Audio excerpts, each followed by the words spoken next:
let's just say one morning, a guy who used to live in California, now lives in Austin, Texas, wakes up and he's bored out of his mind.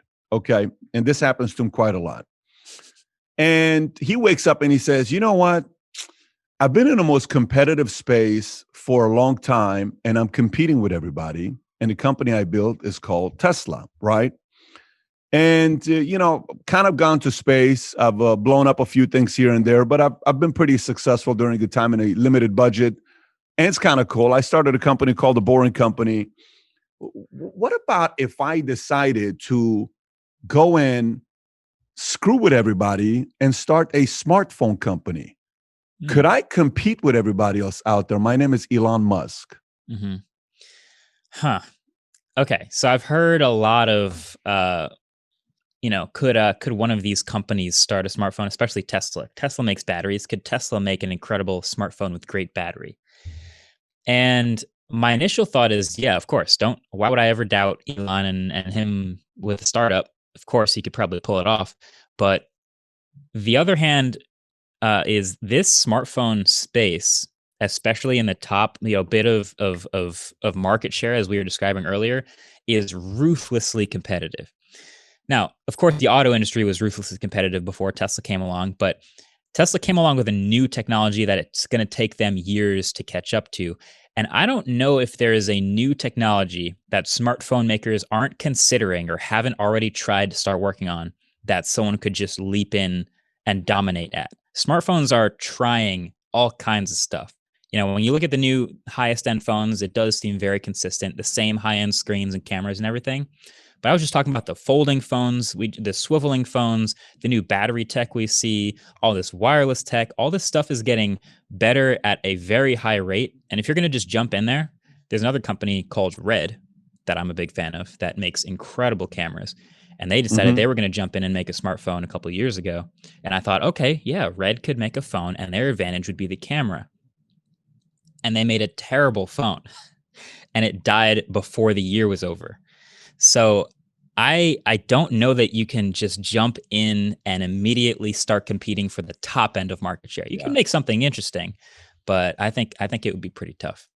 See, the difference between Red and Tesla would be no one knows the founder of Red except for people in the world. Everybody knows the founder of Tesla. And Tesla likes to do things when you tell him he can't do it. The guy Elon. Right. You know him. You've interviewed him before. You've been to his plant before. You've seen what he's done. And he prefers that. He likes that. And I think in your interview, you said what? The number one car, he posted in an article, he talked about it, the number one car where people switch over to a Tesla is what? A Prius, a $24,000 car that they switch over to the Tesla. And you asked him a question, whether you guys are going to be able to come out with a cheaper car. And he said, maybe 3 years, because manufacturing, being able to keep up with orders, et cetera, et cetera. If you were to say ecosystem wise, Apple is pulling from their app, their iMessage, their other hardware, the phone, watch you just showed. Who has an ecosystem to be able to pull into having a phone? Would it be a Tesla? Would it be a Facebook? Would it be an Amazon? Who would it be that has an additional product already to say, here's what we already do. We're going to come up with a phone. And if you use us, we're going to give you an extra experience on ... Right. Yeah, that is really interesting. So Amazon did try making a phone. It didn't go great, but you would think, so Amazon's got AWS, they've got the Amazon store, they've got their own app store, they've got Amazon Music. That's a good start.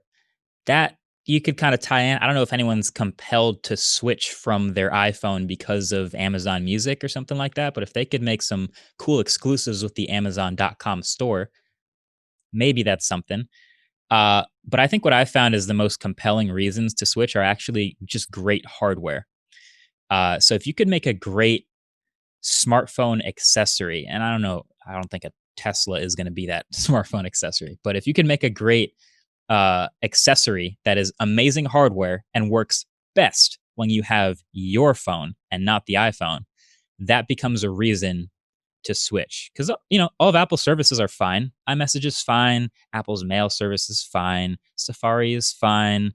I'm not, looking for a reason to switch web browser. I can use Chrome on the iPhone, whatever. But if you have like these incredible headphones, and you need to have this phone to be able to use this amazing headphone experience, and Apple doesn't offer that, maybe that's the reason. But out of today's existing companies, like you just mentioned, like Tesla, Amazon, whoever hasn't made a phone, Facebook, I think, even tried to make a phone and it was also terrible. So it's clearly tough. It's competitive, but I think it would take some sort of missing link hardware type stuff.